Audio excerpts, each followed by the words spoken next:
Today's pronunciation lesson is contrasting the sounds and ng. First, I will use each sound in a word. Then I will put the words into a sentence so that you can hear them together with contextual clues. Please listen closely to the differences in the sounds. First, the sound in the word Sam. Sam, Sam. Now the sound in the word sang. Sang, sang. Now I will use them both in a sentence.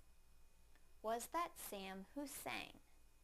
Was that Sam who sang? Was that Sam who sang? Thank you for watching CartoonEnglish.tv's pronunciation lesson. Come visit our website for free lessons, games, and chat. Bye!